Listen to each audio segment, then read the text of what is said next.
Hey everybody, welcome to Dr. Osborne Zone. We've got a great Q&A for you today. If you're new to the show, um, very simple, type your questions in. If you've got a nutritional question you'd like me to answer today, put that in the feed now, and I'll do my best in the next hour or so to get that answered.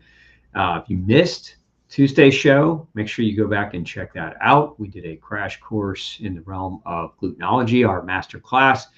And for those of you who are new to the gluten-free diet, it's the first thing that we recommend you do is take our Glutenology class as well as read No Grain, No Pain so that you can get up to date on the things you need to know to successfully navigate the diet. It's the number one failure we see with people is not understanding the diet adequately to be able to navigate it properly, and then they don't get better. And then they go on to develop multiple autoimmune problems and diseases. So avoid all that, get educated through Glutenology. You can register for Glutenology, glutenology.net, and you can check out No Grain, No Pain at any major book retailer across the U.S. and even in Poland, Turkey.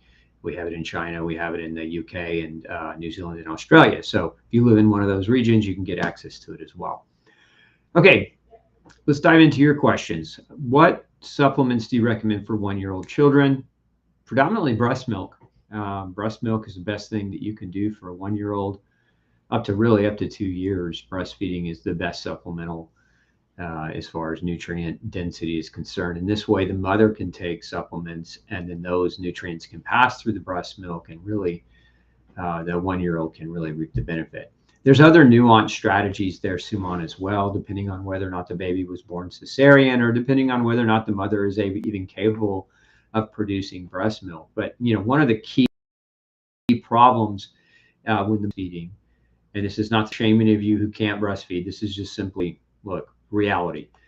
If you're not breastfeeding your baby or you can't breastfeed your baby, formulas that are largely available in the grocery store, they're poison in my opinion. I mean, they're full of sucrose, they're full of glucose corn syrup, they're full of GMO oils, and they're full of synthetic vitamins that aren't really doing your baby any favors. So if you're not able to breastfeed, you really should look at the Weston Price Foundation's home breast feeding natural formula. You can make things with ingredients at home that would be the best for your 1-year-old. But 1-year-olds, ideally you don't, supplementation for a 1-year-old, unless they're being really monitored by a doctor and really looked at and measured, it's just not something that we have generic recommendations for. So breast number one.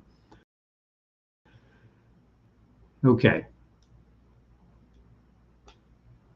Is a value of 100 on a blood test for vitamin D too high? Karen is asking. No, it's at the top end of the range. So most labs, will range from either 20 to 100 or 30 to 100 as it relates to 25 OHD values in the blood. And if you're at 100, you're on the very top end of the range. It doesn't mean you have a toxicity. Look, you could be above 100, you could be 150, you could even be 250, and that's not toxicity. Interesting story. I had a patient, oh gosh, this was only about 4 weeks ago, whose GP didn't know anything about nutrition. Her levels of vitamin D were about 120, and he sent her to the emergency room for fear of toxicity. Now, she wasn't in pain and she didn't have an issue. She was just there for a general checkup, but he wanted her to go to the ER. I mean, how moronic is that? Doctors should know about nutrition. Like, doctors, most people equate doctors to, the guardians of health, right? The gateway to better health is through your doctor, supposedly, right? At least in our society. But, in this case, the doctor didn't know enough about vitamins to understand that 120 on a vitamin D test is not toxic. It's just probably somebody is somebody who's supplementing and doesn't need to supplement anymore, but it's absolutely not a toxic value. So hope that helps, Karen. What could happen if somebody overuses B vitamins when doesn't need enough protein?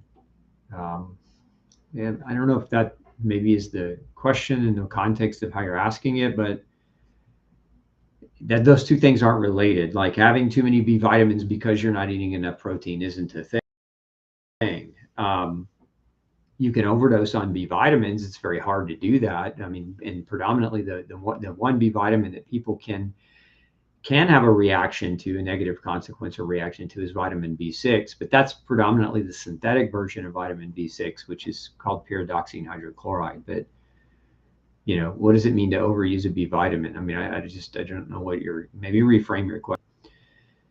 Sunlight deficiency, the root cause of type 2 diabetes? No, but it's an important component to regulating blood sugar. I mean, sunlight regulates cortisol. Sunlight regulates the production of vitamin D by the skin. Sunlight regulates the production of melatonin, and melatonin regulates sleep, and by default or by secondary mechanisms helps to regulate blood sugar. So it plays a major role, but I wouldn't say it's the root cause of type 2 diabetes. I would say the root cause of type 2 diabetes is multifactorial. And for many people, it's just carbohydrate overconsumption. In a nutshell, not even really carb overconsumption, more specifically, ultra-processed carbohydrates that don't have vitamins and minerals. Because when you consume empty calorie foods with high levels of carbohydrates, you basically are robbing your body and depleting your body of essential nutrients that help regulate glucose and blood sugar and energy production. And so what happens when you eat those ultra-processed foods is basically nutritional rape of yourself. I know that's maybe graphic, but it's the reality. And that leads to, the progression of blood regulation, insulin sensitivity issues, or losing your ability for insulin to properly work. And then if you do that over a long enough period of time, you're going to develop diabetes. Sunshine plays a role in that. Exercise plays a role in that. Proper sleep plays a role in that. Proper nutrition plays a role in that. So it's multifactorial. It's not one thing. You might consider, Melinda, watching my crash course on blood sugar, where I go into depth in all those different areas to be more comprehensive. Okay, let's see here.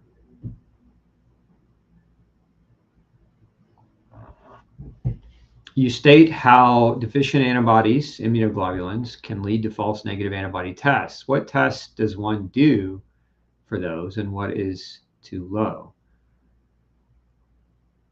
Well, start with the within normal limits. Start with the reference range in that regard. But the tests are very simple. If you're going to test antibodies to determine whether or not you might have an autoimmune condition like celiac disease or any other for that matter, you need to make sure that your doctor's also testing you for the antibody that he's using to measure the antibodies with. So what I mean by that is if he's measuring an autoimmune reaction to an antibody, let's say he's measuring tissue transglutaminase. If he's measuring IgG tissue transglutaminase, then he needs to make sure he's also measuring your total IgG levels to ensure you're not deficient in IgG. That's what throws the test off. So antibody levels should be measured in the context of the antibody that they're using to determine autoimmune reactions. So there's IgG and there's IgA. Those are the two common ones that doctors are using to try to measure autoimmune reactions. But there's also IgE and IgM as well that can be measured. So there's multiple different types of antibodies, but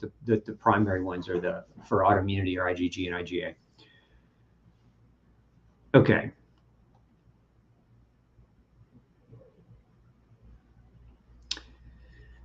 How to reverse fatty liver and reduce triglycerides. If you want to reduce triglycerides, you got to cut out carbohydrate. Not going to cut them down to a reasonable quantity. Most people's diets are 60, 70+% carbohydrate, and it's too high. Somewhere in the 30% range would be a better place if you're looking at your total calorie value, if you're trying to reduce triglyceride levels. Now, fatty liver has multiple causes, so reversing fatty liver is complex. It's not impossible. Seen it happen numerous times. But it's not just as simple as lowering your carbohydrates because fatty liver has multiple causes. You can develop fatty liver from liver damage, from viral infections, bacterial infections. You can develop it from yeast overgrowth. You can develop fatty liver from what are called lipopolysaccharides. You can develop fatty liver from vitamin and mineral deficiencies, particularly choline and inositol deficiencies are largely linked to the development of fatty liver. So it's multifactorial. I've got a crash course on the liver as well. Those of you that don't know, I have over 2,000 videos many of which are crash courses, very, very in-depth, deep dives in different topics, and an array of multiple types of topics, including, well, we've talked about our blood sugar control today, but also liver and liver function. We've got a crash course on that as well. All you have to do to watch those is go check out on my YouTube channel. You can check that out and just type in crash course and then hit search, and you'll pull up a long list, hundreds of them, that are there for you to check out. And those are there as a free service. It's, we put that information out there because we believe in empowering people to get healthy. It's part of our mission of saving 100 million lives, right? With knowledge comes power and responsibility to make change.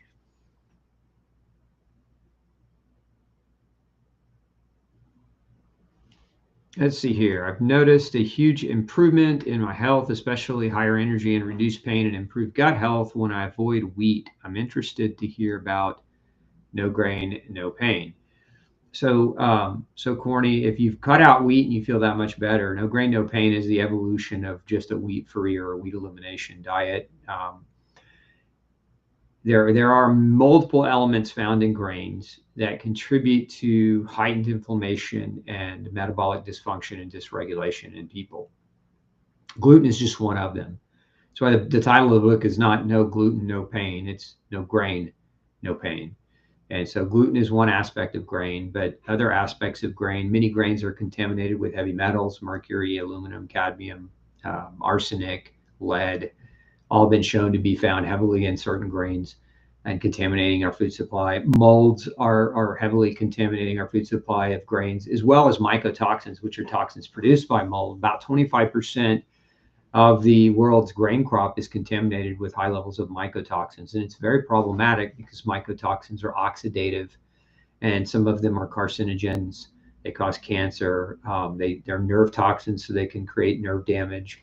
And they're inflammagens. They cause inflammation in the body and can lead to a host of inflammatory problems and chronic inflammation that leads to health deterioration. So those are some of the concepts of no grain, no pain. I go into a much deeper dive in many more concepts, but there's some things for you to chew on today.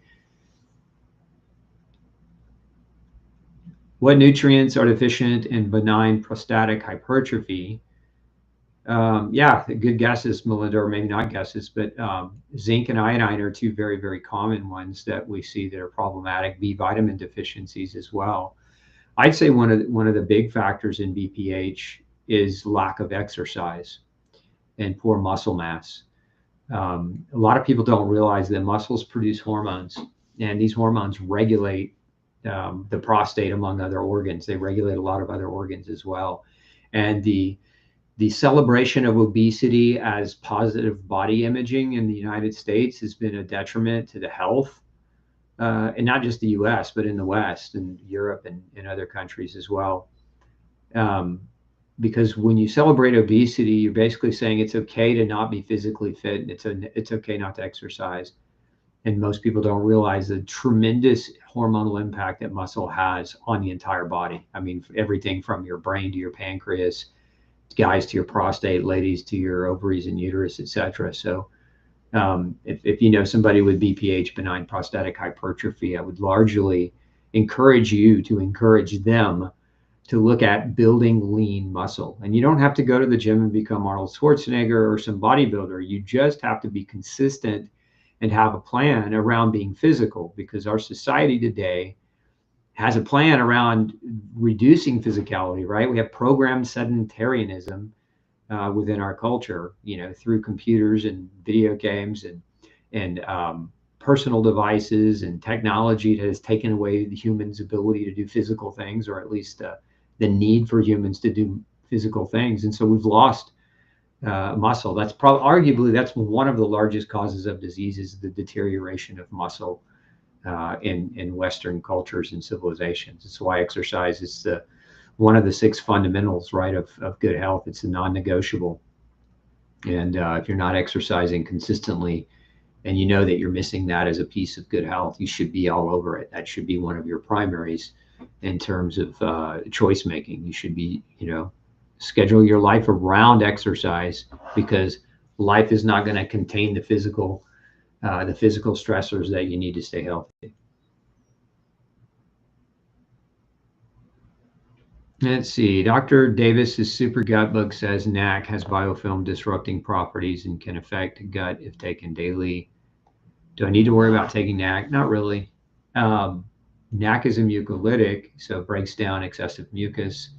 But it's, there's no, NAC has been pretty extensively studied, and there's really no long-term that we're aware of consequence of taking NAC within reason. Now, if you're taking, 4,000 milligrams a day, you might reconsider that. But if you're taking 500 to 1,000 milligrams a day of NAC, I wouldn't worry about the disruption of gut integrity. If anything, if you have an unhealthy gut, it's going to be beneficial in that regard. Is there anything safe I can use on my burning inflamed dermatitis or pediformis rash on my hands? I'm new. Welcome, Linda. Um, you might try and this is just a topical, short-term fix. It's not a long-term fix, right? Because dermatitis or pediformis is a skin manifestation of gluten, of celiac disease. So number one thing you have to do is cut out gluten, specifically cut out grain. Again, if you haven't read No Grain, No Pain, do. If you haven't watched the Glutenology Masterclass, do. You can go to glutenology.net to watch that. But what can you apply on those rashes? One of the things that can work really, really well as a natural anti-inflammatory on the skin is arnica gel. It's a homeopathic. If you haven't looked into that, it's something you can buy over the counter in most places. It's relatively inexpensive. You can also, if you've got aloe vera plants in your garden, you can take aloe vera gel, just the pure aloe plant, break it open, squeeze the gel out, and apply it to those areas on your skin. That gel has tremendous capacity for or tremendous, let's say, plant-based nutrients that block inflammation or help with inflammation. So those are some things you can apply topically. You might also consider a little bit of castor oil. Castor oil has got some pretty good anti-inflammatory properties that might help with. Now, beyond those things, I would also consider heavier amounts of B vitamins. If you're not already taking a good multivitamin with a B complex, that would be great because it helps to heal the lesion. Additionally, you might consider lipoic acid. Lipoic acid is a B vitamin-like compound that can also be tremendously helpful for the pain, the burning pain of DH. So all those are potentials that you could try to support your body's path to recovery. But those are all, again, short term. We want to go with that long-term answer so the DH doesn't come back. And that's going to be to really control your diet. And gluten-free traditionally is not enough. Wheat, barley, and rye-free diets are not enough. Ask, I think Darth may be in the feed, but ask her, communicate with Darth, because I think she's had tremendous success with DH by changing her diet and doing that flip. And I know she's really active in our feed here, so you might just look her up there and chat with her as well. What probability is there for a child to be gluten sensitive when the parent shows symptoms of gluten intolerance? Test, don't guess. Quit messing around. A lot of people mess around with gluten. They think maybe I am, maybe I'm not. Go get tested. If you don't know, get tested. It's easy. For children, it's easy to test. It's a DNA swab of the cheeks. And so you can learn the genetic proclivity to react to gluten. A result like that takes about 2 weeks. I mean, you can have an answer very quickly as opposed to speculating. Speculation leads to delays for diet change. And if the diet change is necessary, it's about a 12-week learning curve to go gluten-free properly. And, if you've got somebody who's sick, especially or symptomatic, don't delay, because if you are gluten sensitive and ignore it, or gluten intolerant and ignore it, may not kill you tomorrow, but it increases mortality risk 400%. People with gluten sensitivity who don't go gluten-free increase their risk of death 400%. And beyond that, it's the quality of life destruction, right? Because as gluten's causing inflammation systemically in your body and leading to autoimmune development and deterioration of tissue function, your quality of life deteriorates all in the process. But if this is just a 1-year-old child or a small child, and they don't even know what it's like to miss cake or to miss a donut or miss bread, get them tested early so that you don't, get them accustomed to a social paradigm around food that they end up later being angry about because they feel like they're missing out on something that I don't know. Food's a funny thing. People miss and mourn food because it's part of love, it's part of culture, and to me, it's better to know early so that you don't create habits that you have to break later, when the disease is so bad that your health is deteriorated and now you're being forced to change.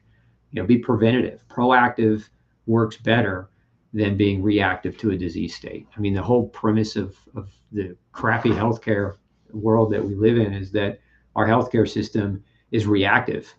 They're not proactive. They say do things for prevention, but what they mean by doing things for prevention is taking drugs to lower your cholesterol or taking blood pressure medicines to lower your blood pressure.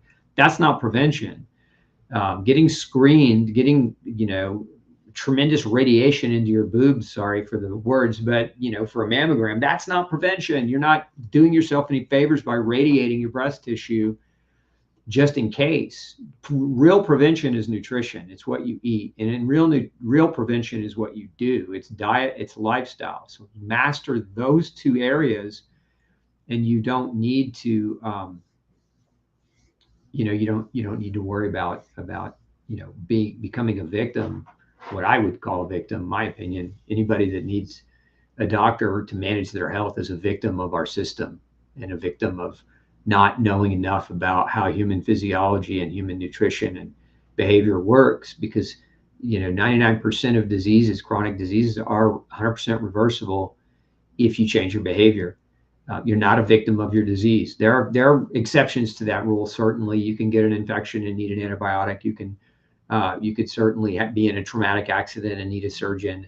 I'm not saying that all of medicine is bad or evil. What I'm saying is the vast majority of people are being treated for things, for self-harm, because their doctors are not educated enough to teach them that what they're doing is actually self-harm. So it's inadvertent.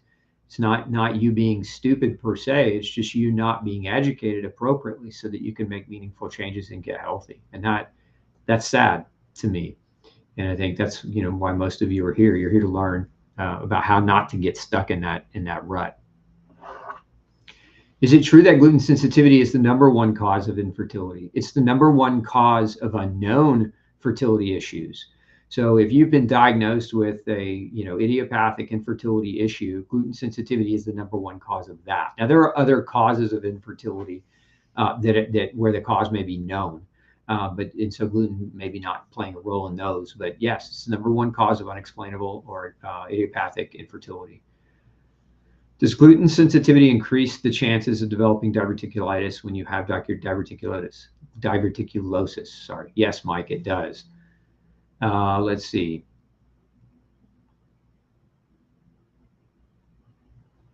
For the person who asked about DH, dermatitis herpetiformis, please try getting a lot of sunlight on your damaged skin. Great advice.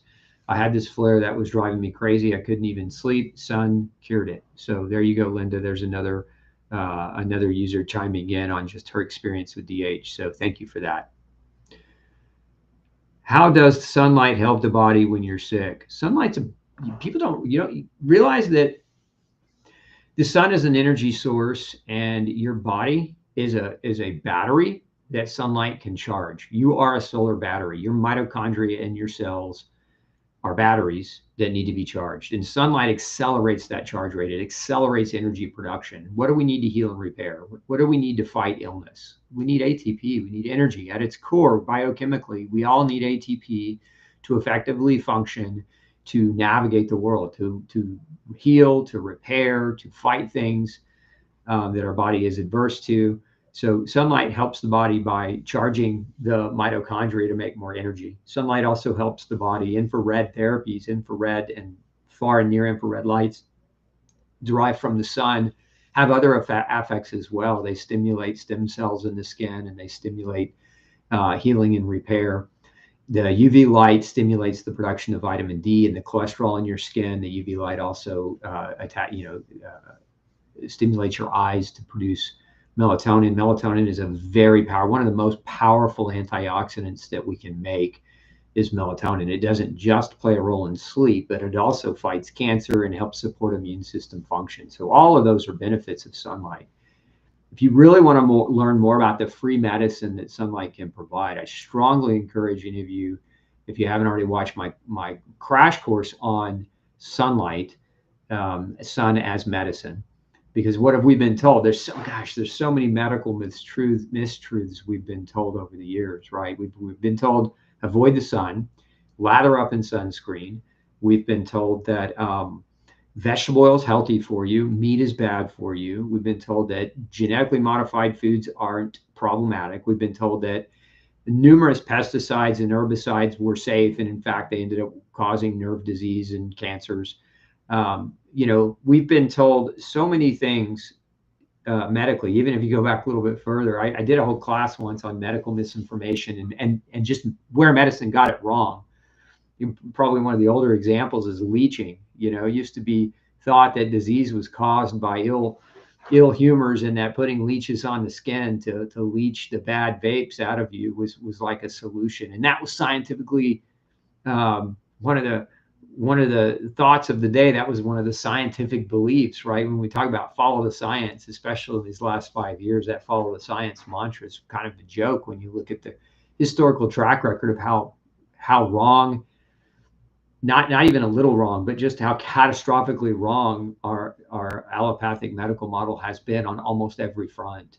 He said, surgery, we're the greatest in the world. We've got the best surgeons and the best trauma centers, but the vast majority of internal diagnosis and theory and science is totally flawed, because it's so, gosh, we could talk for hours about this, but it's so fundamentally flawed just from the perspective of lack of holism.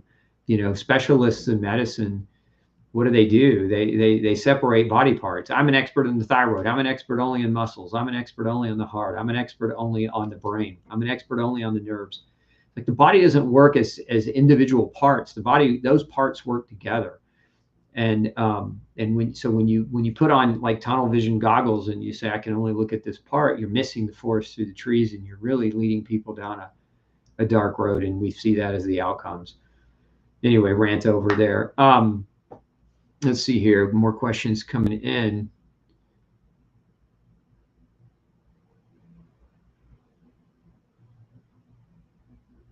What kind of issues does living in a house with mold can develop in family members and pets? Need help? How can mold be cleaned? Oh gosh, that's a big question. Carolina, have you visited MoldJack? Go to moldjack.com. It's the new site that I've put together online as a resource for people trying to navigate mold, and we're adding to it on a regular basis. But we have a lot of free guides there that can help you navigate some things, and we have a very comprehensive video and a very comprehensive article on the symptoms, all the different types of symptoms to look for. But very common symptoms and early onset symptoms of mold poisoning in a home.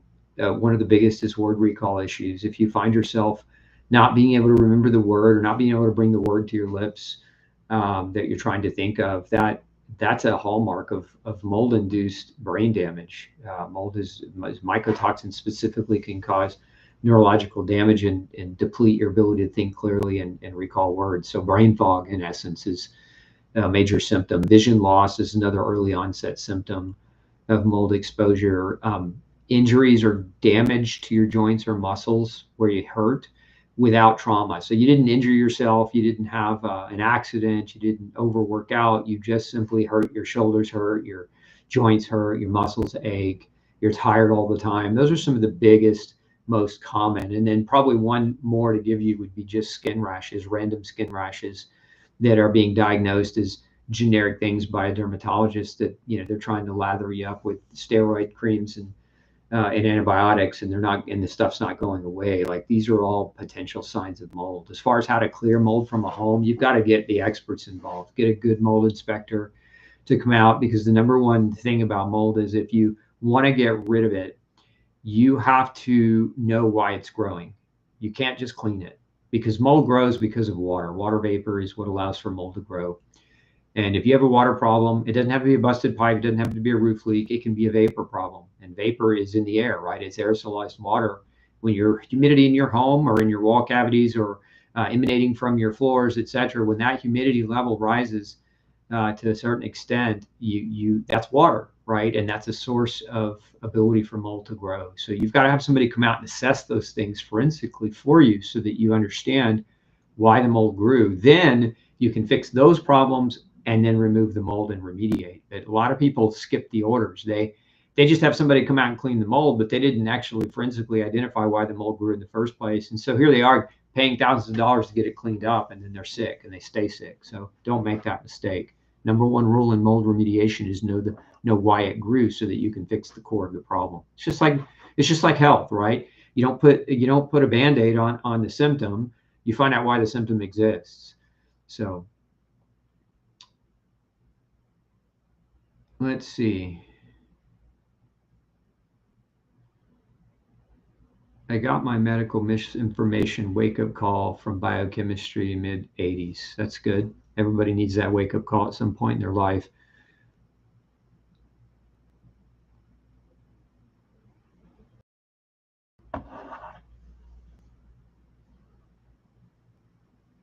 Yeah, if you're in mold, there's several people now chiming in about mold. If you're in mold, get out.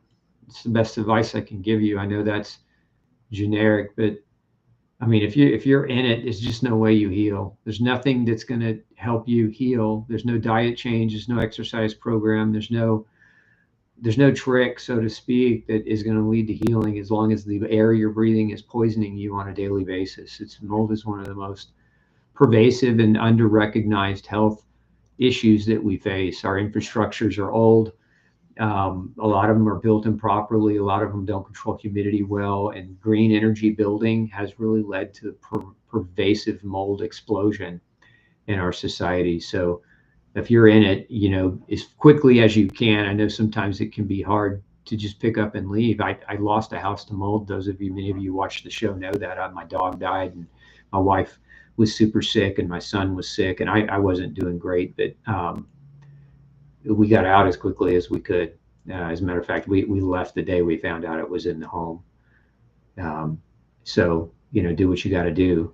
But if you stay in it, just know there's no out until you get out.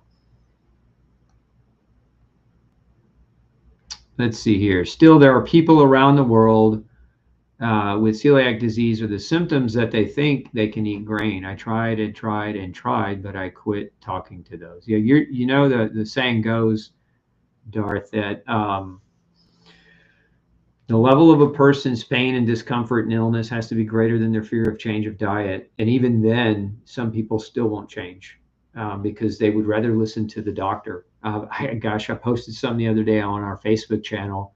It was just a public relations message, just saying, happy May. It's National Celiac Awareness Month, and the post went something along the lines of, we should really rename it to National Gluten Sensitivity Awareness Month, because more people are affected by gluten sensitivity than are affected by celiac disease. An estimated up to 13%, almost in some researchers believe up to 40% of the population is gluten sensitive, but only 1% of the population has celiac disease.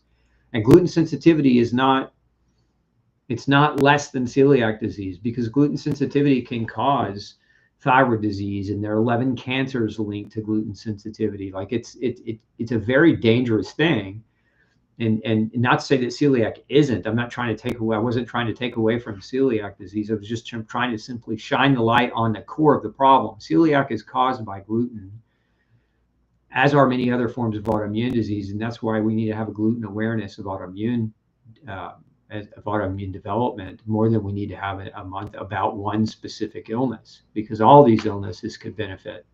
Anyway, I got attacked by a bunch of folks in the celiac crowd, and then they proceed to attack you on, well, no, we can't eat oats, and don't take away our corn and rice. You're an evil person. I had one guy who made a video about me wishing I would die in a fiery car crash, because I just simply said, if you're struggling and you have celiac disease and you're following a traditional gluten-free diet, you should consider no grain, no pain. And it made him so mad.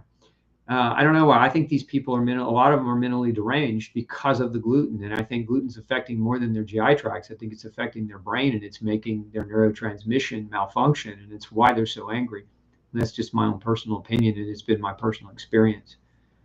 For a guy trying to help people, I've had more demonization of this knowledge from people, the very people that I'm trying to help. But nonetheless, I'm going to keep going. I'm going to keep trying to help them despite their own objections.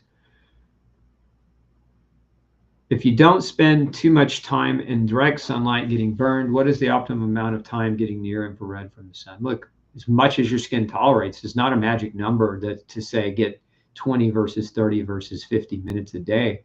It's to skin tolerance. I mean, I spend 5-6 hours in direct sun most days on the weekend, and I don't burn because I eat well. Like a lot of people don't realize, you don't burn if your diet's clean. That's not to say you can't burn. You certainly can. If you haven't been out in the sun all winter and you go out, and that's not the day to spend 5 or 6 hours in a row. I usually in the spring I'll kind of gradiate my sun exposure from a little bit of exposure, and I'll gradually increase it as I develop my tan. As you get more tan, remember that tan protects you from burning. That's a natural hormetic stress response from sunlight exposure, and it's very helpful and beneficial. So, but there's not a magic number. Don't say I'm going to stop at 20 minutes. If 20 minutes you can tolerate well and you don't burn, and you want to stay 40 and you still won't burn, and stay as much as you can, because the more sun you expose yourself to, and it doesn't have to be direct sun, it doesn't have to be at noon on the hottest day of the summer. You can be under a shade tree and still reap the benefit of infrared. As a matter of fact, if you're in a green space, you get far more red and infrared light because of the reflection off of the leaves of the grass and the trees, that there's so much more exposure even if you're under the shade. So go outside even in the shade and just spend time, quality time outside, hours if you can. The more the merrier, provided you don't burn. That's it. That's the rule, the only rule. And you don't need sunscreen. God forbid you rub toxic slather gel all over your body that increases your risk for the development of cancers, among other problems. That stuff is that's a marketing ploy.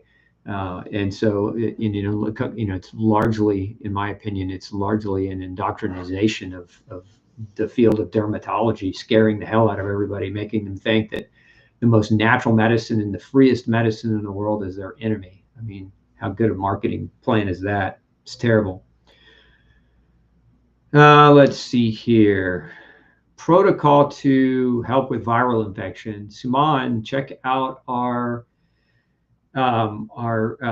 immune protocol. Go to glutenfreesociety.org, type in immune protocol in the search box, and you'll pull up everything I recommend if you're trying to nutritionally support your immune system to overcome. Can grain-free help with mast cell activation syndrome? Sean is asking. Yes, if the grains are driving in part the mast cell overactivation. And grains can do that. Probably one of the biggest things I've seen drive mast cell problems is mold. Mold, especially, there's a particular toxin that Fusarium molds produce called Zea. And that toxin, it acts like an estrogen. It binds to your estrogen receptors, and it causes mast cell production. It causes your immune system to switch and produce more mast cells. So it leads to a mast cell activation problem. And so that mold exposure can definitely do it. Now, you can get grains. Remember, grains can be contaminated with mycotoxins. As I mentioned earlier, 25% of grains grown are contaminated with mold and mycotoxins, and so definitely could contribute to you being exposed to that type of toxin, leading to increased mast cell activation. Vitamin C deficiency can contribute to it as well, and if you haven't had your vitamin C levels checked, I see scurvy in my practice several times a month, and these are people that are living in what we would call the Western world of civilization, where doctors will make the claim that, oh, there's no such thing as scurvy. That's a disease that existed long ago. Everybody now is well nourished. I see it all the time.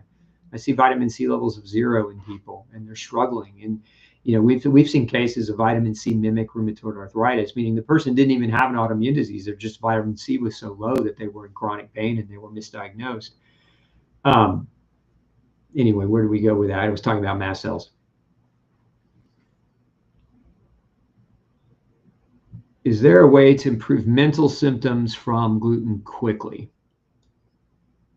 My favorite way to help people with gluten exposure quickly is to do a vitamin C flush, which is to just simply take 2 teaspoons of vitamin C, which is about 6 grams, in 3 ounces of water every 15 minutes. You do this on an empty stomach and flush out your bowel Now, if you've already eaten, you should wait to the next morning and do a flush, but flush out your bowel. That way you don't have any lingering gluten peptides in your gut, contributing to problems. And vitamin C is also very anti-inflammatory. So the inflammation that gluten can induce, vitamin C can help you in a pathway back to that. But we did, if you haven't seen our how to detox from gluten exposure quickly, that we have an entire show on that topic that I would strongly encourage you to check out, because I go through a lot more strategy around that as well, and that might be helpful for you. Again, just search in how to detox from gluten on my YouTube channel, or you can go to glutenfreesociety.org and you can type that in the search and you'll pull that up as well.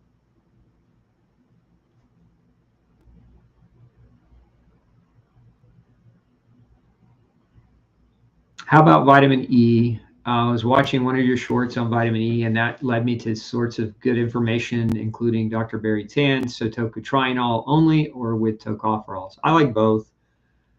They're combined tocotrienols and tocopherols all create what we know as the vitamin E complex.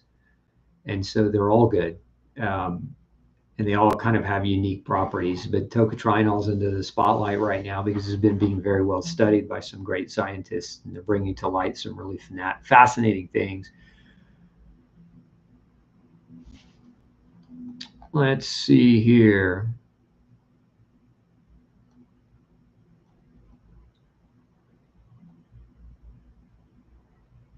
I have a rare digestive disorder called sclerosing mesenteritis in the small intestine. They claim no known cause. In your opinion, is this a condition that could be caused by gluten sensitivity? Yes.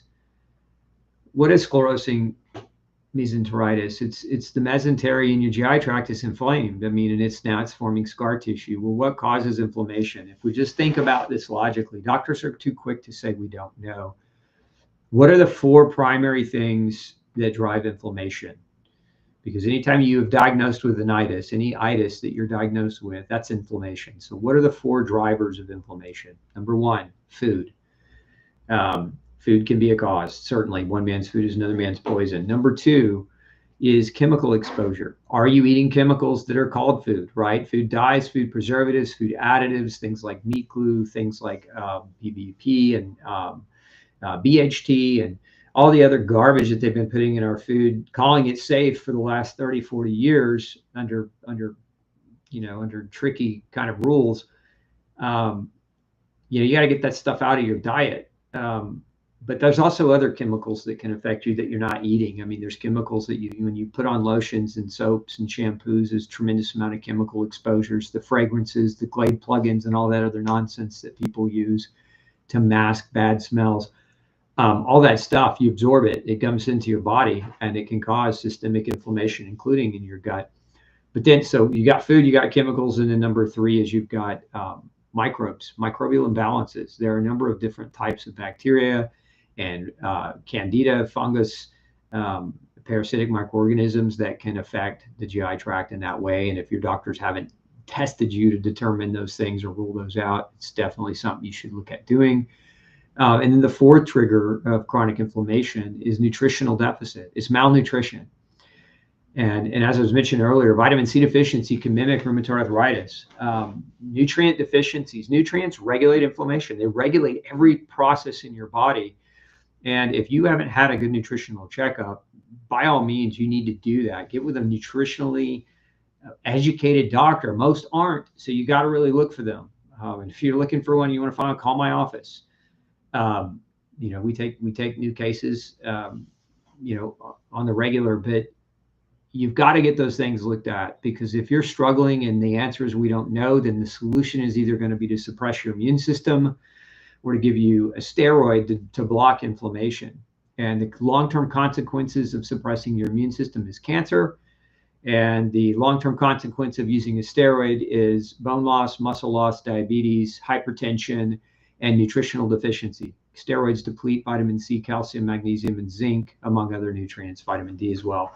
So you don't want to end up, down that path. There's no answers down that path. There's only speculation and management. Nobody, look, gosh, your health should never be managed by a stranger. That if I could give any great advice to any of you that are new, maybe to the show, is when you outsource your health to strangers who don't know anything about health, you're gonna lose. Promise.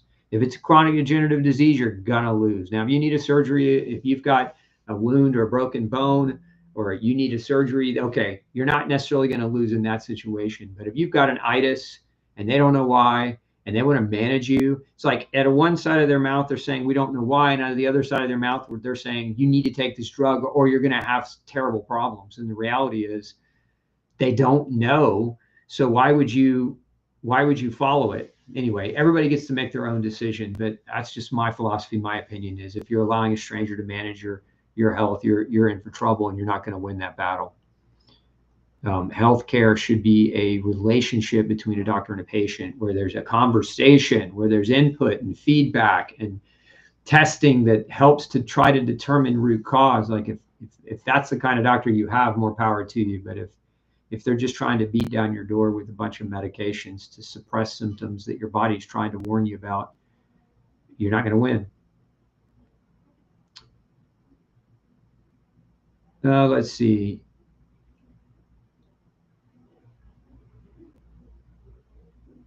Oh, that's so kind, Jane. I appreciate your kind words. Jane says, you're a godsend. You are the one I listen to whenever I have free time. No doom scrolling, no watching movies. If I'm not at work, you're the one I'm listening to. Well, I'm honored that you would value the information that I'm teaching so much that that you would include it as an important part of your life, Jane. Thank you for sharing. Is it true that you can't have a healthy brain without a healthy body? Yeah, absolutely, Dennis. Mental disease is, remember, your body is not a sum of its parts. Your body is a holistic, complex organism with multiple organs that interact in conjunction with one another. And if your mind is sick, that might be your weak spot. That might be your weak point. A lot of people develop mental disease, and there are a number of different mental diseases. But in reality, what is mental disease? What is bipolar disease? What is depression? What is schizophrenia? What is ADHD? These are conditions of neurological inflammation in your mind. So your brain is inflamed. Your brain is on fire. Brain inflammation, if you will. Why? You always got to go back to the why. Why are we inflamed? And if you ask that question, you can restore health to your body and also likely your brain, or consequently your brain.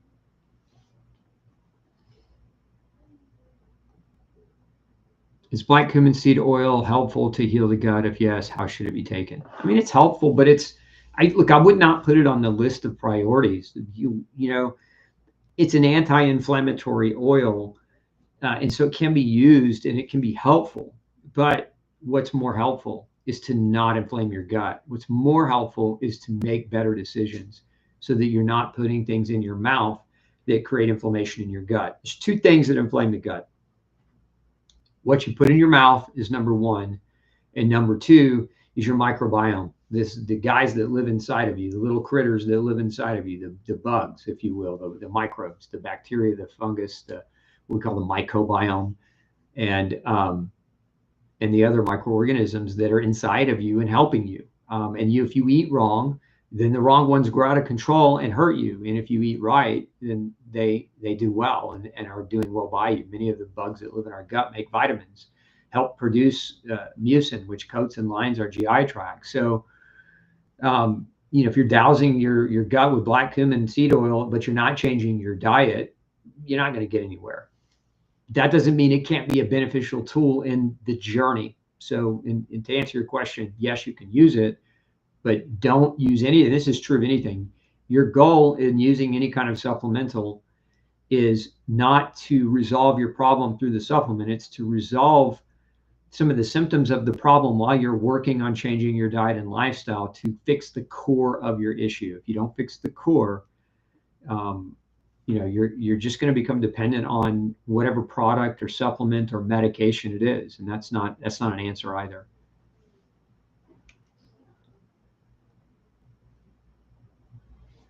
Okay, let's see here. Answered that one.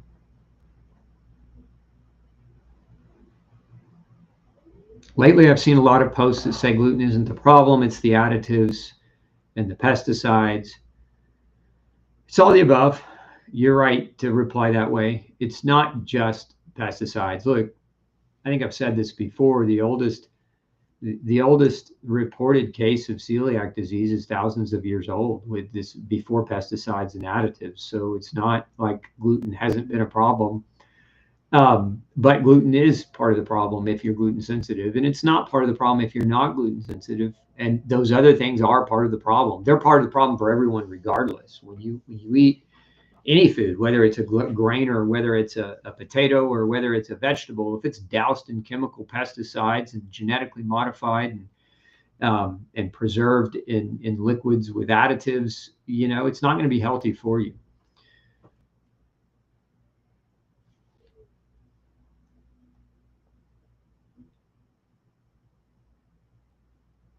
Yeah, good comment. Pills for cholesterol is less stress than thinking about nutrition and exercise. I'd argue that. I'd argue against that. I think that there are people that want the pill. You're absolutely right. Pill for the ill. But what's more problematic? Living the last half of your life with chronic pain and illness that you're constantly plagued by, or eating well and having some reasonable amount of exercise that you do on a regular basis. To me, it's far easier to eat well and or eat well and exercise reasonably than it is to be miserable all the time. I mean, these people that are miserable in their own skin, um, shame on you. Shame on you for not taking responsibility for your own damn actions and finding a way to be healthier. It's no one else's fault but your own if you have chronic inflammation caused by diet and lifestyle. And so quit trying to let the doctor put a name or a stamp on you. You have diabetes, poor you. You have heart disease, poor you. No, you've made terrible decisions for the last 40 years of your life, and they've accumulated to the point where your shit's breaking down. And if you don't figure out how to fix it and take some responsibility for your actions and choices, then this medicine isn't going to fix your problem. It's just going to keep you alive a little bit longer, and you'll be miserable in that longevity of life that you're prolonging. That's hard. It's not hard eating right, and it's not hard exercising. And I think it's a philosophical, societal thing. I think as a society, we've glorified obesity, we've glorified laziness, we've glorified lack of personal responsibility, we've glorified blaming others for our problems. Like, this is what the media pushes, this is what news channels push, this is what doctors push. I was watching I don't watch TV very often, but I was traveling, and I happened to be in a hotel room, and I was just thumbing through, and there was a pediatrician being interviewed. I think it was one of the major news channels. I don't remember which one, but she was commencing to say that obesity in children is genetic and that it isn't bad parenting. Like, she was basically giving bad parenting a free pass card by blaming genetics for the obesity childhood epidemic, when in fact, no, it's poor choice. And who's in charge of children? The parents. So, you have to, this is probably controversial for many people, but if you suck at parenting, your kid's going to be unhealthy. And even if you're maybe a great parent in some ways, if you aren't a great parent that holds your children responsibility by teaching them about exercise, teaching them about nutrition, then you're doing your children a disservice. And in that regard, you're a bad parent. You could be great at other things. You could love your children to death. You could be the best at reading them nighttime stories or whatever it might be that you do well. But if you're not teaching them self-responsibility around diet and lifestyle, you're basically guaranteeing that they're going to die from heart disease, cancer, stroke, diabetes, or another obesity-related cause or autoimmune disease. So let that sink in. Those of you who think that kids can just eat sugar and kids should just be able to do those things and not have a consequence, look at our society. It's the sickest it's ever been. We spent $4 trillion last year treating stuff that was choice-related and justifying it and rewarding doctors and hospital systems and insurance companies and drug companies for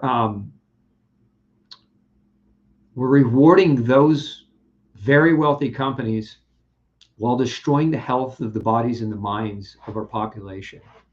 And because people are just horrible at taking personal responsibility around it, we're stuck in this social paradigm where it's been acceptable for far too long. And I'm of the opinion that the time is now. The time is now. It's not acceptable to poison your family with the wrong food. It's not acceptable to teach your children about exercise and about healthiness, about what creates health.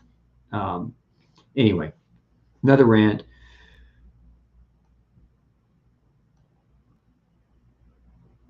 Let's see here.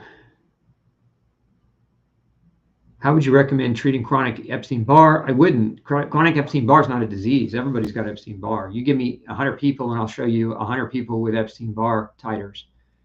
Epstein-Barr is a consequence of chronic illness. It's not the cause of it. And so we all have the virus in us, but when we do bad things to our bodies, that virus can grow out of control. It's not about controlling Epstein-Barr. It's about controlling behaviors so that your immune system can work appropriately and regulate appropriately.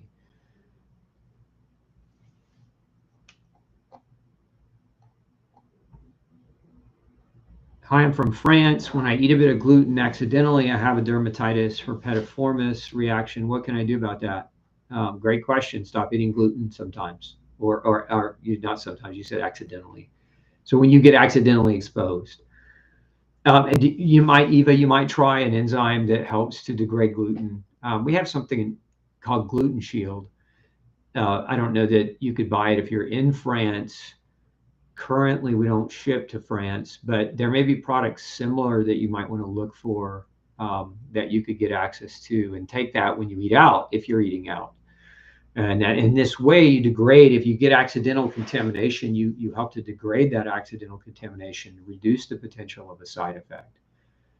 But that's, outside of that, it would be don't eat out. Don't eat food. We call it in the US, I have a language, it's I don't eat OPF. That's other people's food.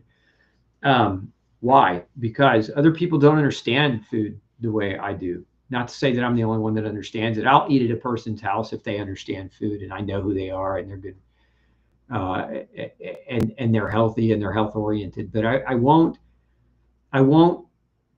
indulge in a party at somebody's house where there's a bunch of food where people said, yeah, I made you or I brought you some gluten-free crackers in a packaged processed box, or hey, I made you a gluten-free thing. I usually will just ask people not to accommodate my diet, and I'll usually just eat before I go, and then I don't have to, run that risk of cross-contamination. To me, it's just not worth it.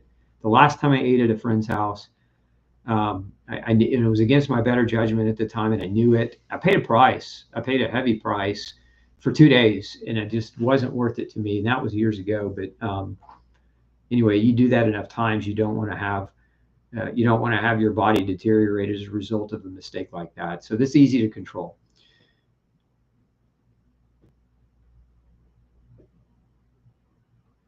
Okay, let's see here.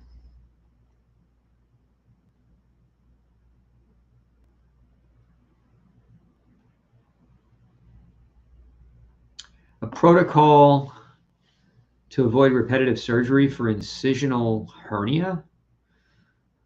I don't know if the word is hernia. I don't know if that's what you mean or not. Maybe reframe the question. But why are you having repetitive surgeries for hernia?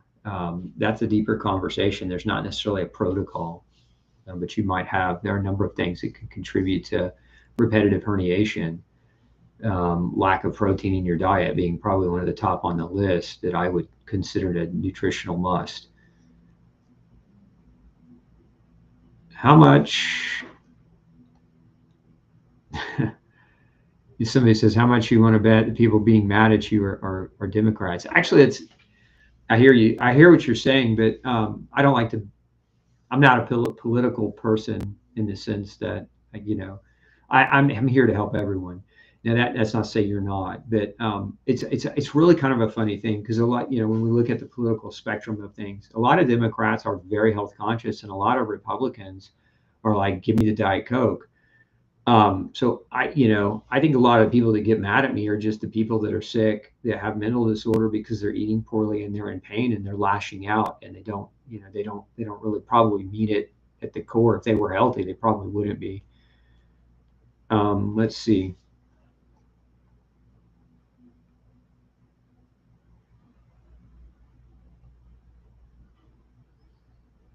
when my son was tested for celiac disease, one antibody, IgG, was like at the top of the range.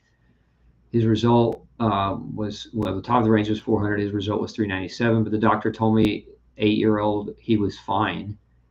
That concerned me greatly. It would concern me too. I'd fire the doctor and find another one. I mean, you don't ignore the test result, especially if there was a reason you ordered celiac testing on a young child. It'd be different if the person was completely healthy, 100%, not feeling bad, and it was. But if that's the case, they're usually not doing a celiac screen. Usually the celiac screen is coming with a set of symptoms and health problems. So for the doctor to have told you that in that context, you know, fire him and find another one. That's funny. Anisha says, appreciate your info. My nurse is going to tell me to be careful in listening to you as you are a chiropractor, but saying you're a doctor. I told her I'm good, as she's not sharing anything but pills. Look, the reality is I'm a chiropractor. I don't hide that. A lot of people want to demonize that. In our society, I think chiropractors are oftentimes called quacks.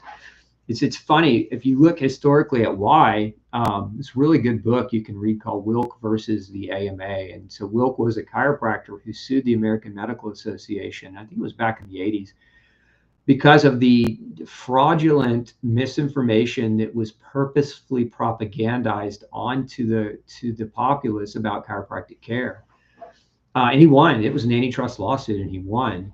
It basically proved that the AMA had fraudulently scared people away from chiropractic care as if it were somehow dangerous. It still goes on today. There's still a bunch of idiots that are out there promoting that chiropractic is somehow going to hurt you.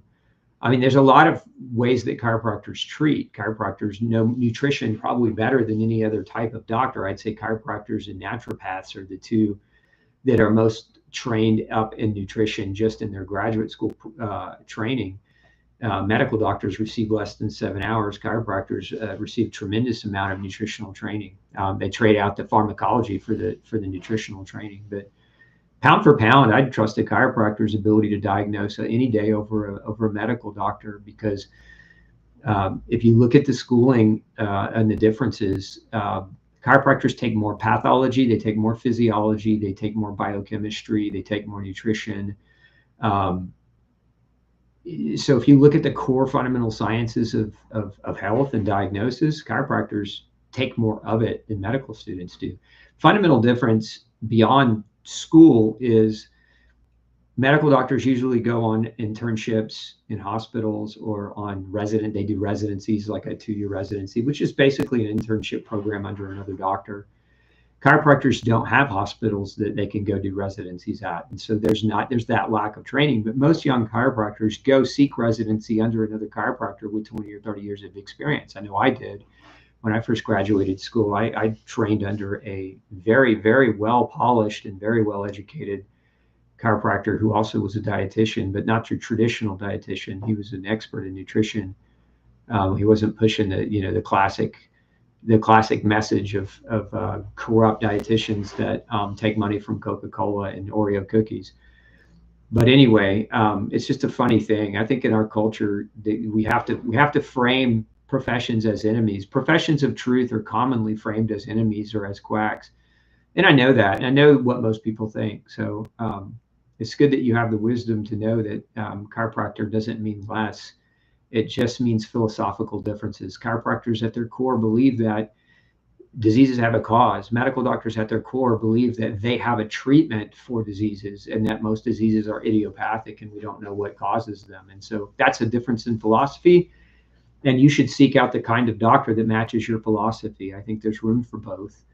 But I think if you look at pound for pound at outcomes, I'd put outcomes of a chiropractic care visit vastly above any outcome of a chronic inflammatory visit where drugs are this mainstay. I mean, minus acute care medicine is best in the world. And if you've got such severe pain that your quality of life is non-livable, you should be on a pain medication, and you should consider medical intervention in that way. But at the end of it, and a chiropractic adjustment is not going to fix the pain from a fractured leg, but a chiropractic visit after the fracture heals might help you from having a fracture in the future. So I think they both work hand in hand. But if you're after pills for symptomatic management of your life, chiropractic's definitely the wrong doors to walk through. I'd love to see you cover a video on the pancreas and how to help support it. Yeah, I think that's on our calendar this year. Yeah, pancreatitis, we see low levels of pancreatic insufficiency and pancreatitis all the time as a result of diet. One of the things I measure when people come to see me is I always measure their pancreatic levels, their pancreatic lipase, amylase, and elastase as part of our workup, because we want to be able to assess the functionality of that organ. It plays such an important role for your ability to digest your food and extrapolate vitamins and minerals from the food that you eat. I want to buy the genetic testing for gluten from my 2 grandchildren. Are there bulk discounts? Yeah, yes, you can reach out to Glutenology's staff. If you reach out glutenology@gmail.com, just let them know you'd like that. But we do offer bulk discounts. I think group discounts. Don't quote me on this, but because I'm not in charge of that stuff. But 10%, I think, is when you buy for families. So that's definitely something we do. But you can talk to the staff and get a better answer.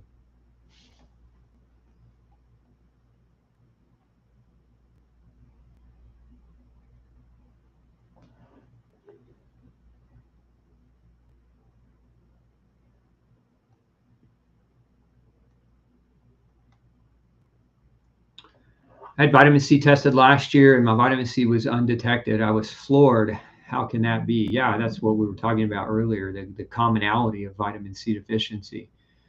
We're going to see, I think we're going to see more of this with people following a carnivore diet. I've seen a lot of carnivores over the years, and almost all of them don't have enough vitamin C. What exam needs to be done for mold issues? Well, I mean, a comprehensive exam physically wouldn't be a bad idea, Carolina. So, some things neurologically that doctors can do when they see you physically, some types of testing that can be done to assess the nervous system that can lead us toward thoughts around mold. But if we're talking about specifically, if you're talking about like objective data of evidence of that you're being exposed to mold, there's several different types of tests. There's mycotoxin testing that can be done in the urine. There's also antibody testing for different molds. There's also antibody testing for different mold toxins. So there's an array of tools that doctors who are mold literate can access that it can help you determine whether or not mold is playing a part of the role in your health problems. I like that. Yeah. So as they say, I mean, Amy says, for anyone to wish you dead is definitely mentally ill, if not emotionally immature. Yeah, I agree. Let's see here.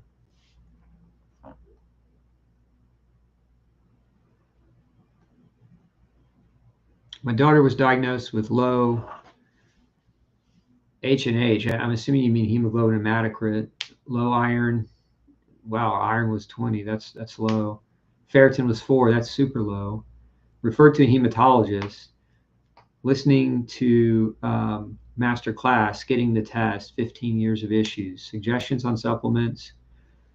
Yeah, Gay, the reality for a lot of people with gluten-induced iron deficiency is even when they go gluten-free, their iron levels will stay low. And this is especially true. I don't know how old your daughter is, but if she's menstruating,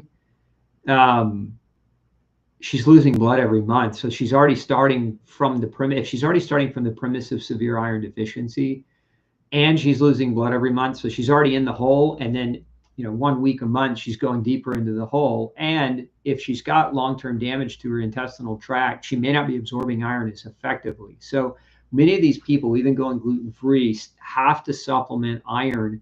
I've seen it where you got to supplement iron 6 to 12 months in people with that chronic iron deficiency anemia, or what's sometimes referred to as refractory iron deficiency anemia. And it's generally, it's not really that it's refractory. It's just that they're not going gluten-free. But I would certainly consider a gluten grain-free diet if you haven't already, and supplemental iron. We have a product called Ultra Iron that's a gluten-free iron, a balanced iron with other nutrients in it that help the iron absorb and help it work better, that you might want to check out as well.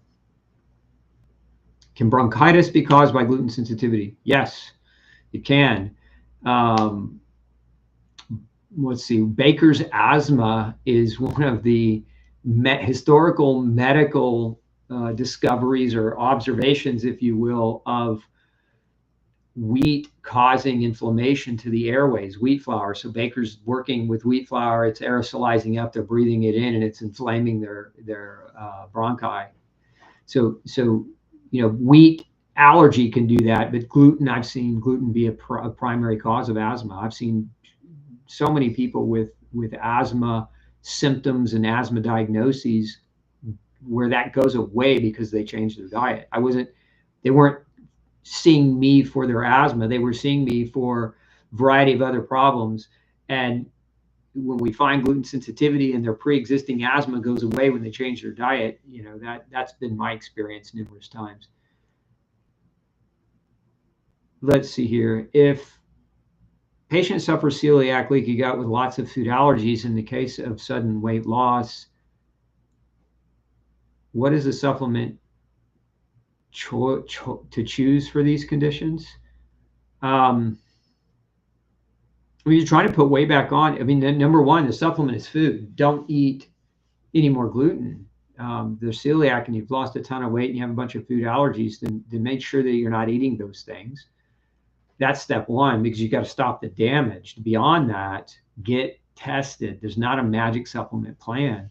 When we test people with gluten sensitivity, it's all over the map. When my son's in school right now, and so one of these days I'll retire. I'm not ready to do that yet, but I've got probably 20,000 tests in people with gluten sensitivity and their nutritional status, and we're going to comb that data.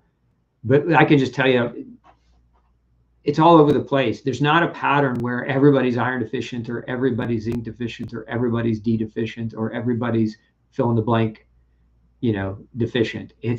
Everyone's unique. I have to emphasize that. And even other researchers that are publishing data of their findings on people with malnutrition and gluten, they're finding the same thing. It's not across the board universal. Now there's some trends and themes, and I've often said, if you've watched I think we're going to air it this coming up Tuesday. So those of you who want to learn more about nutrition and gluten and vitamins and minerals, watch that class on Tuesday.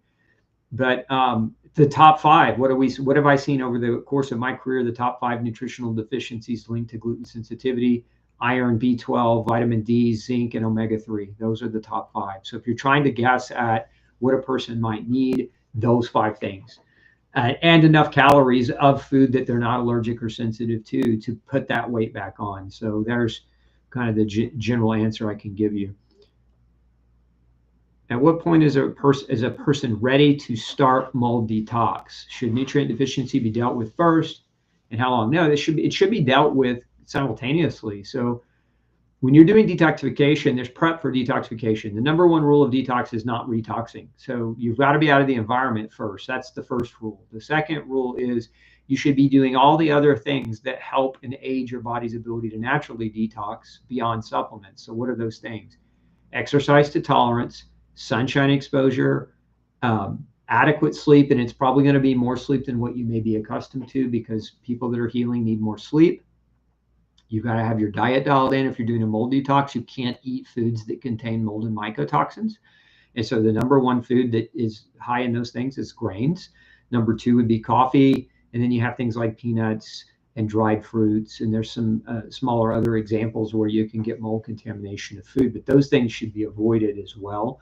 You should be sweating every day, because sweating opens up your skin pathways. You should be drinking plenty of water with electrolytes, because you want to make sure you're flushing. You've got plenty of fluids for your kidneys to flush, and you should absolutely not be constipated, because constipation will keep those toxins in you.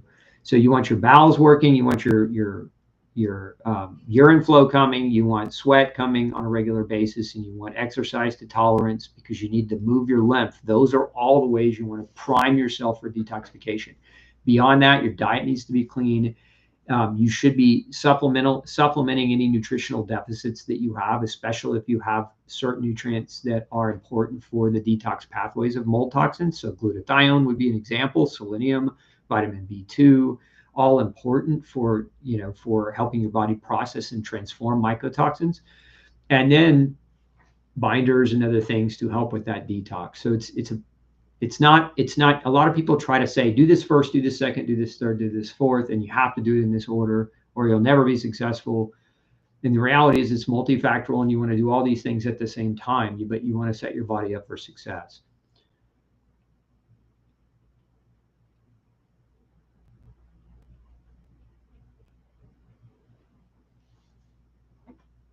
Let's see here. Question. I had vitamin C tested last year. My vitamin C was undetected. I was floored. Diet has been far better than the SAD diet. Almost gluten-free for 6 years and completely last year. No vitamin C, question mark. I dig tomatoes. Well, you can dig tomatoes and there's some vitamin C in them, but you have to understand that you've been almost gluten-free for 6 years, not gluten-free. And that's part of it, because when you eat foods that cause inflammation, your body's going to burn through more vitamin C to protect you from your choice. There are other reasons vitamin C can be low, though. And if you were eating gluten the vast majority of your life and then recently fully went gluten-free in the past year, I would argue that there was still some prevalent malnutrition. So just eating tomatoes is not going to probably suffice. Food, sometimes with nutritional deficiencies that are severe from latent or long-term intestinal damage, you want to supplement yourself out of the hole. You could have just been deep in the hole, and food choices weren't enough to compensate for that, for that hole you're in.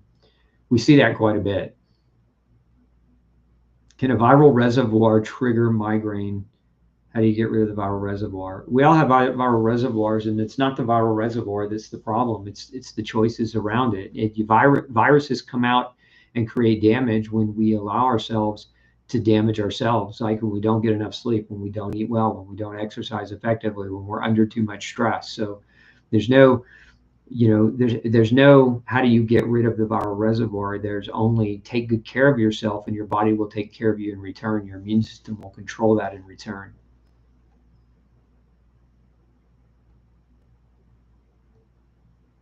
How to overcome sleep deprivation while traveling.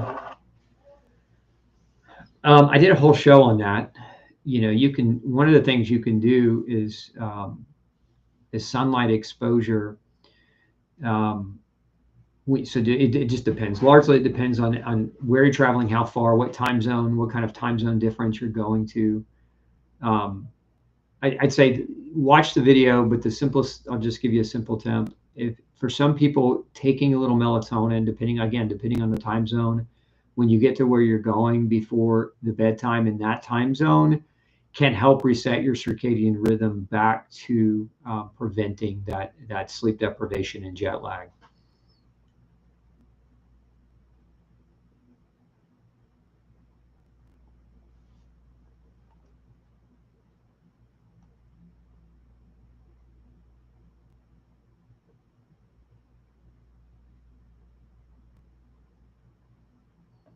If they don't recognize chiropractors as real doctors, then why is it you guys are doing natural medicine? Is that why? No, I mean, we're doing all kinds of things.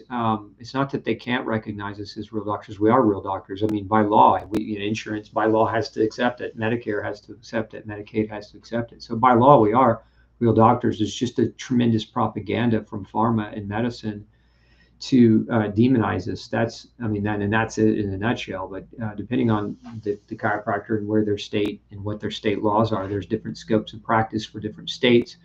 But as a rule, chiropractors can treat and diagnose and do many things, in the natural world that are perfectly fine and legal. I don't know if that answers your question.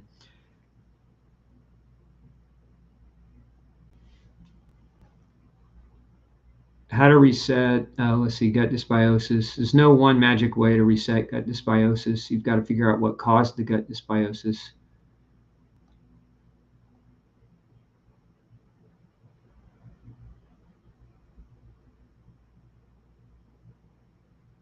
Let's see here.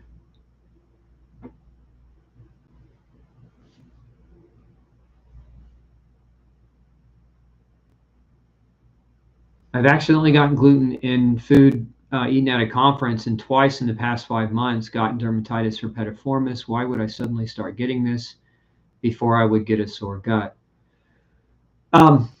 The body's a funny thing. I mean, if you're starting to develop the DH version of symptoms, it may be that that your body's trying to find a more acute and more painful way to let you know to stop it.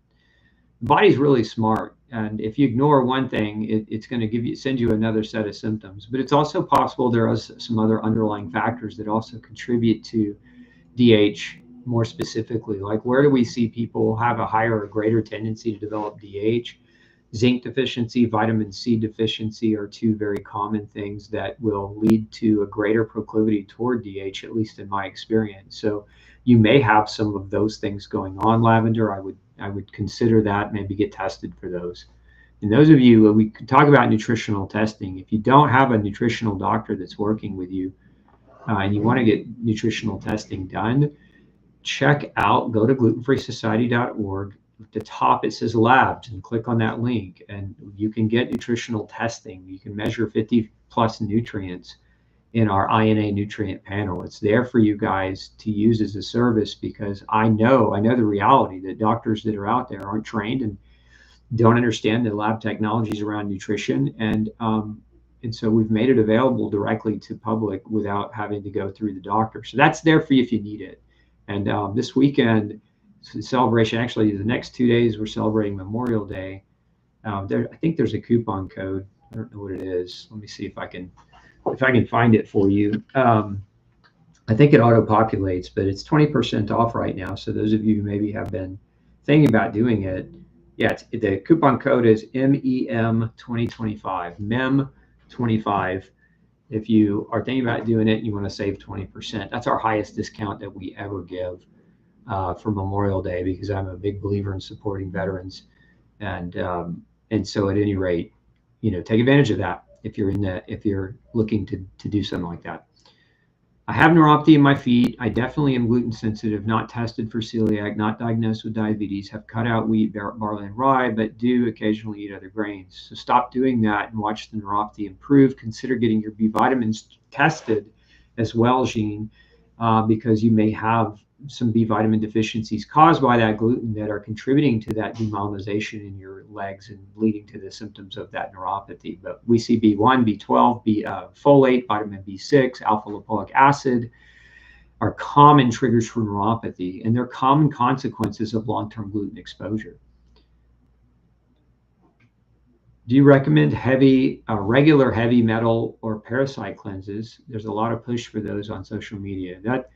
The push for constant cleanses is usually people who, there's a whole, it's such an aggravating thing for me. Sorry, I'm going to answer your question, Allison. There's a lot of people that their sole purpose is to sell you massive cleansing programs and be dependent on those massive cleansing programs. And a lot of these people aren't smart. They sound smart.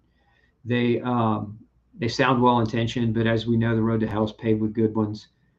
And they're really not qualified to even be talking about it. That's my opinion of a lot of what I see. Now, I'm not saying I don't know what company or what doctor or what health influencer that you've seen this from, but are these things necessary all the time? Absolutely not. They're not necessary all the time. If you do well for your health, you don't need to worry about cleanses on a regular basis. Now, if you're trying to recover your health, if you're sick and the reason you're sick is parasites or the reason you're sick is heavy metals, yes, there's room for those types of cleanses. But should you be doing those things on a regular basis, like an annual basis? No. Those are people trying to sell you big packages so that they can continue to make money off of your ignorance. Sorry, I'm not calling you ignorant. I'm just stating my frustration with that group of people, because I see it all the time. So anyway, that's my opinion on the matter.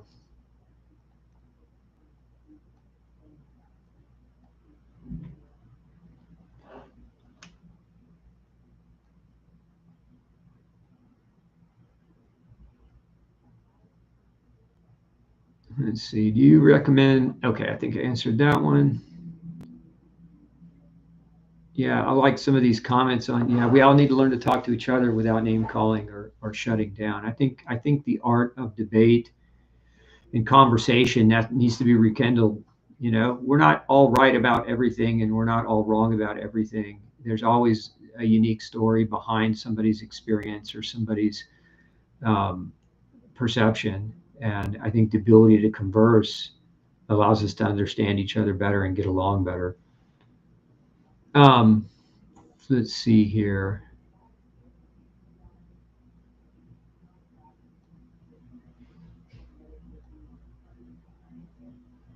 Is there a chance we can order your test from Mexico in the future?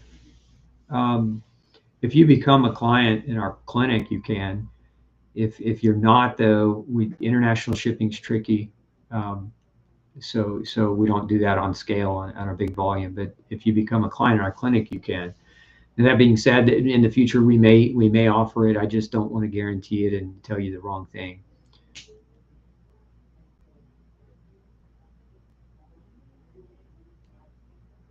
What would you take to kill parasites? Depends. I have a formula, Deb, called Intestinal Defense, and it's got wormwood and artemisinin and walnut, black walnut, and a few other herbs in it that are very anti-parasitic in nature. And that's what I would personally use um, if I suspected I had some kind of parasite. Now, with my family, we do because the question was asked. I live on a farm, so I'm exposed to a lot of manure and a lot of animals. And so, in that regard, we actually do some periodic parasitic cleansing because of that. But most people, if you're urban, if you're in the city, if you're not around farm animals and feces, then again, it's not something I would recommend that everybody in an urban area needs to do.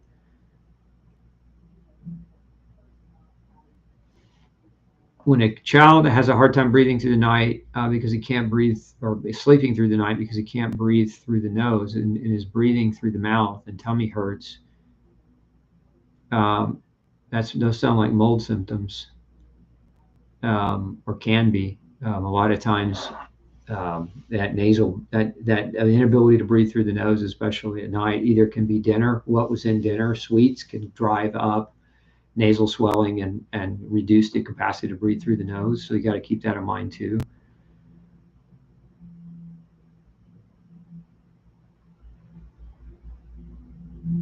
I like this comment. I was like that too. Betaine hydrochloride stopped the acid reflux.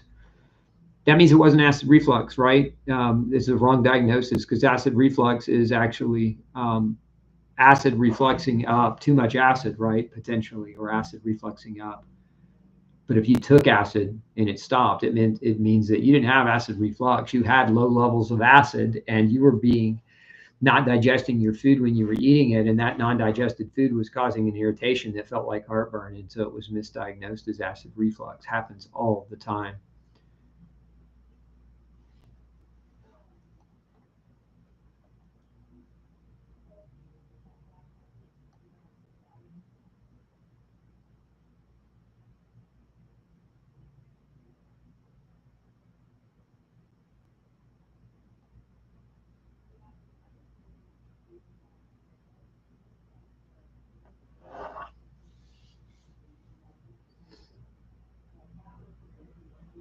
I sweat almost. Let's see. Is that a question? I sweat almost daily in my sauna and hot yoga 1 or 2 times a week.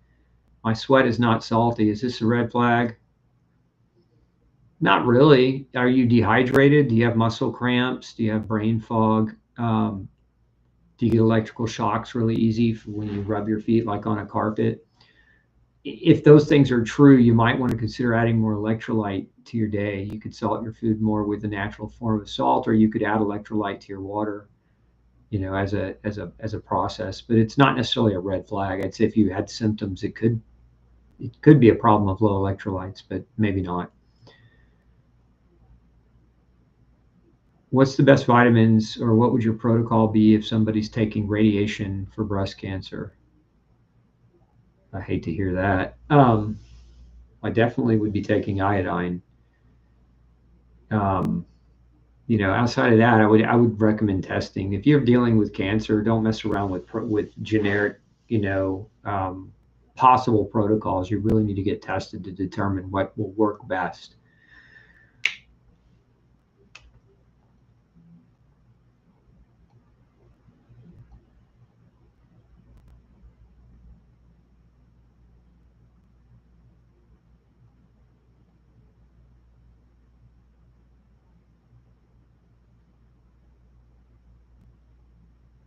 Let's see here. Long question. I'm grain free, but November I went to eat with the people that I played pickleball with and got food poisoning not once but twice in one mouth or in 1 month, like an idiot. I had the same thing. That's why I know what it is and where it came from. And I've been sick really bad after that for a whole month. Then I got blister sores in my mouth. I've had the runs since, and then taking your probiotic. Is there anything else I could be doing? Get a good stool test, Deb. I mean, you can take the strongest probiotic we have is called Ultraviotic Defense, and if you're using that one, great. If you're not, try that one instead. But if you got food poisoning, a good probiotic is a great way to support your recovery back. And outside of that, you may have a bug. If you may have a chronic bug, not just food poisoning where you got a bolus exposure of bacteria, but it may still be in you and colonizing you, and that's why you're not getting better. And so a good stool test that could recognize that would be, a smart thing to do. You don't want to let this thing go on and on and on, because if it's been a month and it's not subsiding, then it's probably colonized you.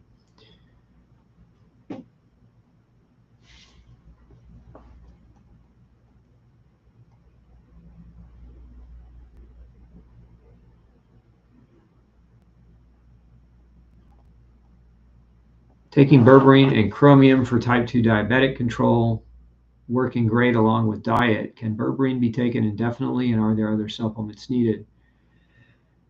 So I wouldn't take it indefinitely. I mean, berberine's great for short term. I mean, pound for pound, when you compare berberine to metformin, they work similarly and with almost equal effectiveness. So it's not a bad start. And if you're controlling your diet, that's great. I would encourage you to not be on berberine indefinitely, though, because it is an antimicrobial as well. And it can have longer term at higher doses, can have impacts on your microbiome. Chromium's fine.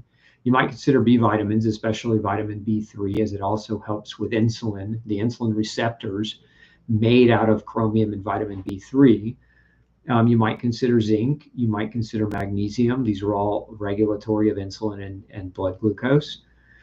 But ultimately, I would encourage you to have testing done, because there could be, again, you could have a unique situation where those things may or may not be super helpful. So testing is going to give you a kind of a reliable way to understand that. Now, all that being said, exercise. If you're not, Terry, a lot of people don't realize this, but muscles and endocrine tissue, it regulates blood sugar. Your muscle makes chemicals that help you control blood sugar better. This is why you don't see type 2 diabetic bodybuilders. They don't exist, because their muscle mass is so big, and there's a tremendous benefit to that. Now, again, not that you have to become a bodybuilder, but you should, if you're not, you should have a plan about exercise. More so specifically, you should be doing weight training exercises to control your diabetes over supplementation, because it's going to be far more effective. No supplement can compare to weight training, and weight training is free. It's not free. It costs you your time, but it will save you your time. If you live 10 or 20 years longer because you're exercising, then that's a time worth your investment, right? So, but there are a lot of nutrients that play a role in blood sugar regulation for diabetics. And if you haven't already, I would encourage you to watch my crash course on blood sugar, where I go into the depths of all the nutrients that regulate sugar. And it's an over an hour long video. So I think it'd be worth your watch. What would an abnormally low carbon dioxide? So you got low carbon dioxide and you got high ALT. Low carbon dioxide could just be a fluke. I would get it rechecked, but because generally, if it's low, I mean, you could have an issue with your air quality, but it's probably a one-off.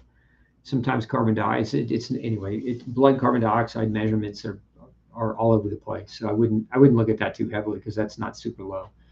As far as the ALT, the ALT is elevated, and that's liver damage. ALT is an enzyme released by the liver, alanine aminotransferase, and that liver, when you have that kind of elevation, it could mean liver damage. Let me frame that as also could be exercise. If you get your blood drawn the morning after you do an exercise program, let's say you went and lifted weights or went and did like a high intensity cardio training or something like that, it'll elevate your liver enzymes falsely because your muscle can also release those enzymes. So it's very important when you're getting your blood work done that you skip the workout that morning so that you don't create a false flag for your liver enzymes. And so I don't know whether you exercise the morning of your lab test, but it's just keep that in context. If your ALT is higher, I'd maybe look at what you're doing. If you're drinking alcohol, if you're not following no grain, no pain, those are all things that can cause liver damage. You might consider having making those changes and getting your levels checked again in a month or so and seeing if that liver enzyme normalizes. If it does, great, you're winning. If it doesn't, consider asking your doctor for an ultrasound of the liver to see if your liver's fatty or there's any other structural changes in the liver. And if that's all going on, get with somebody who understands nutrition. Get with a doctor that understands nutrition. That's where it's at. There's no fix for the liver in the medicine world. Most of the stuff there is just immunosuppression as far as treatment goes. So you want to figure that out because your liver, you only got one. And when that goes, you got problems. Extreme neuropathy in the legs. If you're talking about just high end like supplements that you should consider without any testing, vitamin B12, folate, vitamin B1, CoQ10, and lipoic acid. Those are real key. Now go get tested though. I'll saying that, go get tested because you may not have those, you may have something else that's contributing to that neuropathy. When I say go get tested, what I'm really referring to is get tested for vitamin and mineral deficiencies. Do you have a chart that says when to take supplements? There are vitamins to take with food, some that can be taken together, others that work best alone. No, it's not that complicated, Cheryl. A lot of people try to overcomplicate it, but when you take your supplements, ideally take it with your meal, because when you're digesting your meal, you're secreting the enzymes and chemicals that are necessary to break that food down and to assimilate nutrients from that food. And if you take your supplements with it, you reduce the potential for an upset stomach, but you also increase the absorbability and the acceptability of those nutrients into your bloodstream because you're taking it with the meal. Okay, and we went over today. Hey, thank you so much for tuning in. I hope you guys have a very special weekend planned for Memorial Day. I hope you all have a great time off and enjoy the company of your family and loved ones.